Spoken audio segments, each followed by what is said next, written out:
Pouring in the morning sun, searching for a longer day. Halo Sobat Tani, pada video ini saya akan berbagi tutorial bagaimana menanam melon secara lengkap, mulai dari pengolahan lahan sampai dengan panen ya. So jangan kemana-mana, karena setelah menonton video ini saya jamin pasti Sobat Tani, teman-teman semuanya akan dapat mempraktekkan budidaya melon dengan baik dan benar.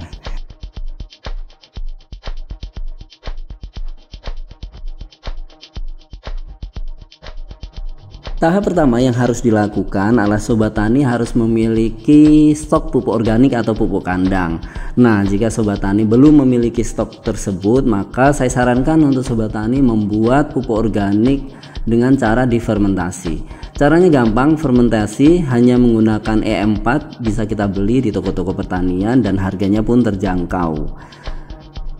Fermentasi dilakukan selama 21 hari dengan cara pupuk kandang kita tumpuk, kemudian kita siramkan secara merata E4 yang sudah kita campur air, kemudian kita tutup. Nah, sesekali kita balik, seminggu sekali ya. Kemudian bila diperlukan Sobat Tani bisa menambahkan cendawan semacam trichoderma dan lain sebagainya.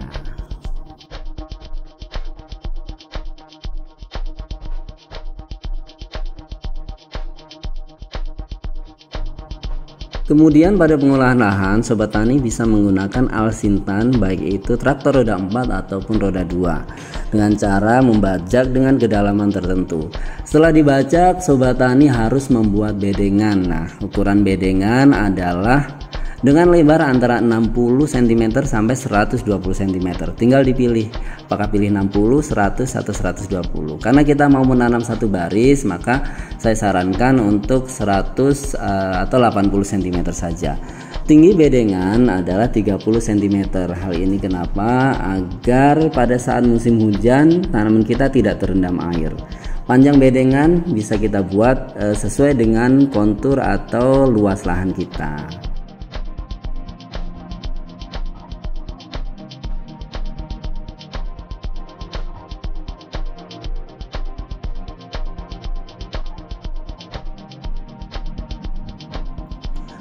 Pupuk organik atau pupuk yang sudah difermentasi sebelumnya kita sebarkan di lahan. Jadi penyebaran di lahan ini pertama kita lakukan sebelum kita menyebar pupuk dolomit ya. Dosis yang diberikan adalah 5 ton sampai dengan 10 ton per hektar. Jadi ini gunanya untuk memperbaiki tekstur kimia, biologi, dan fisika tanah.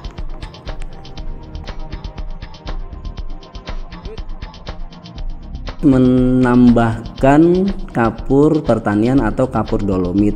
Hal ini penting karena kapur pertanian atau kapur dolomit berfungsi untuk menaikkan pH, dimana pH itu penting ya. Minimal pH yang kita miliki adalah di atas 6. Jadi Sobat Tani, secara gampang jika Sobat Tani memiliki luas lahan 1 hektar, maka tambahkan 2 ton kapur atau dolomit ke dalam lahan Anda dengan cara disebar.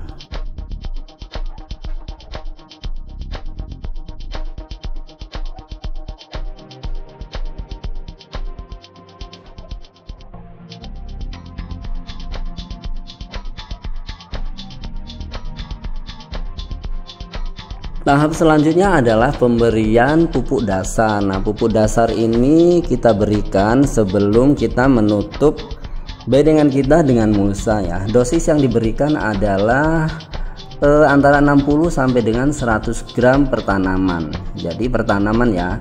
Bisa Sobat Tani memakai 60 atau 100 gram. Nah, apa pupuk yang kita gunakan? Pupuk yang kita gunakan bisa menggunakan NPK lengkap, baik itu NPK Polska ataupun pupuk NPK yang non subsidi, dengan pupuk fosfat yang tinggi fosfat seperti SP36 ataupun pupuk non subsidi lainnya yang mengandung tinggi fosfat.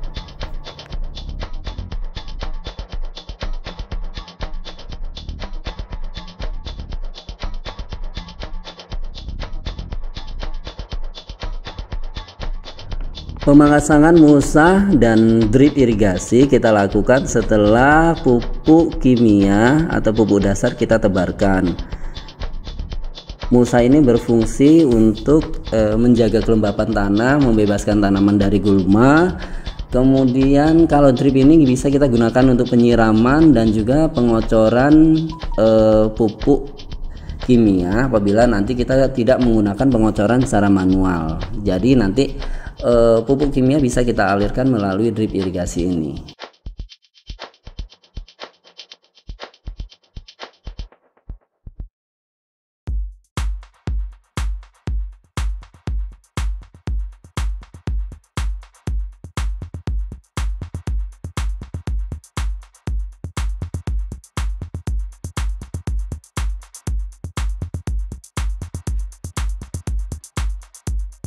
Pada tahap penyemaian yang perlu diperhatikan adalah kita memilih benih yang unggul sesuai dengan lahan kita dan sesuai dengan keinginan kita. Di antaranya adalah misalnya tahan virus, tingkat kemanisan yang tinggi, dan lain sebagainya. Kemudian media yang kita gunakan untuk penyemaian bisa menggunakan pupuk kandang, kemudian kokopit ataupun dengan arang sekam.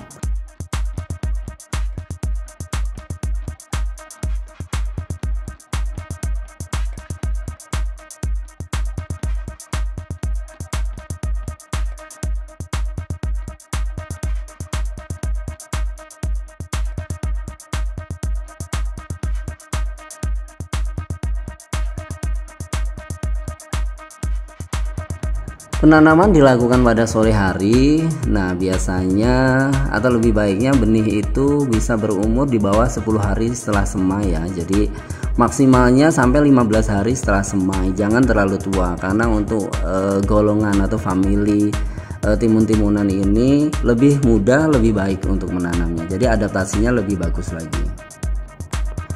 Jarak tanam yang kita gunakan bisa menggunakan satu baris berbedengan, dan untuk musim hujan itu 80 cm, sedangkan untuk musim kemarau bisa kita gunakan 70 cm per tanaman.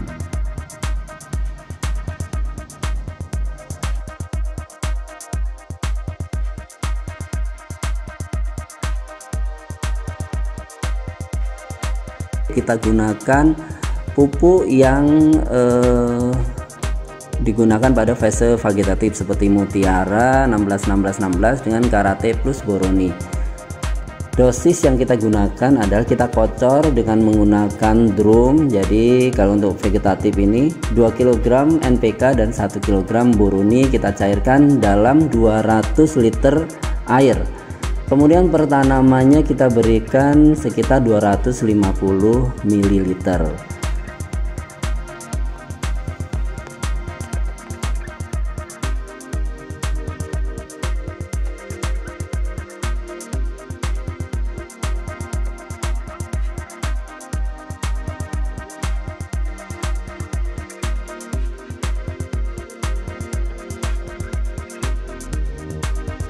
Untuk fase generatif ini beda ya pupuknya, kita gunakan pupuk yang banyak mengandung K, dan tapi untuk awal kita tambahkan pupuk MKP. Pemupukannya masih sama, seminggu 2 kali atau 5 hari sekali boleh. Jadi dengan dosis yang kita naikkan, bisa satu drum itu 4 kilo, misalnya untuk grower itu 3 kilo, kemudian Karate plus Boroni 1 kilo, kemudian kita tambahkan MKP pada usia awal-awal itu sebanyak 1 kilo per drum. Untuk selanjutnya, ketika tanaman sudah mulai besar buahnya, kita bisa menambahkan unsur kalium lebih banyak dengan menambahkan KNO3 sebanyak 1 kg per drum selama pengocoran. Pengocorannya tetap ya, seminggu 2 kali atau 5 hari sekali.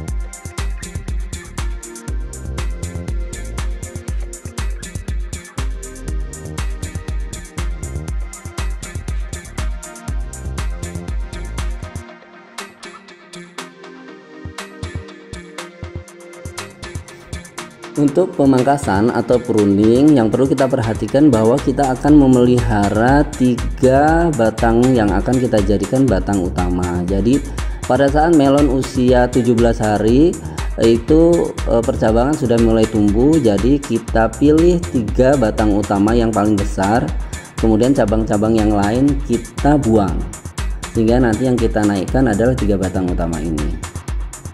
Kemudian setelah naik, maka pada cabang-cabang yang kita jadikan batang utama ini kita pangkas kembali cabang-cabang yang muncul sampai dengan pada ruas ke-7, sehingga di bawah itu nanti kosong, tidak ada cabangnya. Nah, ruas ke-7 ke atas nanti kita akan pelihara untuk kita buahkan. Jadi pada ruas ke-7 ke atas nanti buahnya akan muncul.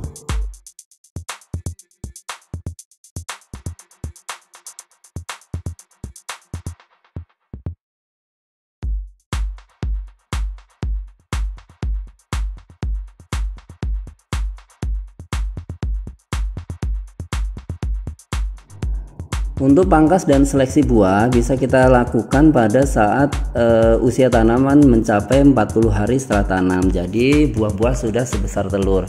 Kita pilih buah-buah yang normal, yang simetris, yang tidak penyok-penyok. Jadi kita buahkan boleh antara 3 sampai dengan 5 buah. Monggo sesuai selera ya.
Untuk pengendalian hama dan penyakit ini yang perlu diperhatikan adalah mulai dari kecil kita harus melakukan pencegahan, karena banyak sekali penyakit dan hama yang dapat menyerang melon kita, mulai dari penggunaan pupuk organik yang sudah kita tambahkan trichoderma, kemudian penyemprotan lebih awal.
Obat-obatan yang bisa kita gunakan adalah semacam insektisida dan fungisida, baik itu kontak dan sistemik.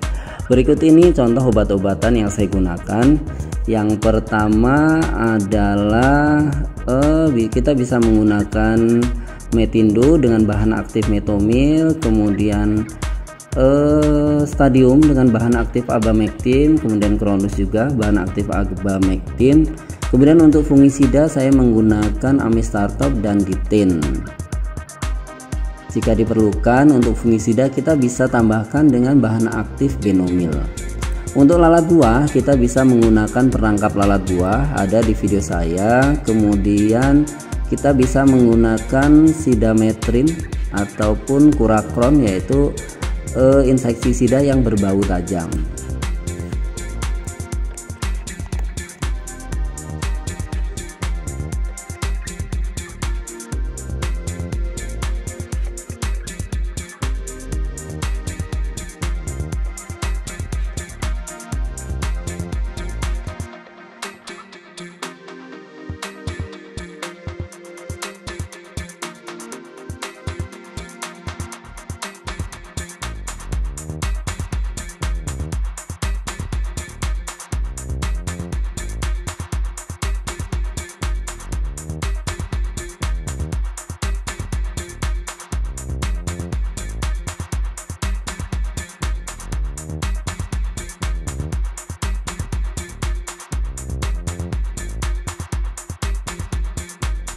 Ya oke, sampai di sini ya kita sudah masuk ke panen. Jadi pada saat tanaman sudah berumur minimal 70 hari untuk golden melon, kita sudah bisa melakukan panen. Setelah panen, bagaimana teknik pemasaran kita ini juga akan mempengaruhi tingkat keuntungan kita. Apakah kita akan borongkan ke tengkulak atau kita bisa menggunakan teknik pemasaran yang lain, misalnya mendatangkan konsumen langsung ke kita atau menjual produk kita langsung ke konsumen. Hal ini tentu akan menguntungkan, akan lebih menguntungkan bagi kita ya, daripada kita menjual langsung ke pedagang besar atau ke tengkulak.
Ya baik Sobat Tani, demikianlah tutorial lengkap budidaya melon yang bisa saya share pada video saya kali ini. Mudah-mudahan bermanfaat, dan bila ada yang ditanyakan silahkan dituliskan di komen di bawah ini. Kemudian apabila Anda atau Sobat Tani semuanya suka dengan video ini, bisa diklik tombol suka dan jangan lupa dibagikan ke media sosial Anda. Terima kasih, semoga bermanfaat dan sampai jumpa di video-video kami selanjutnya. Rumah Agrotani, informasi dan inspirasi pertanian.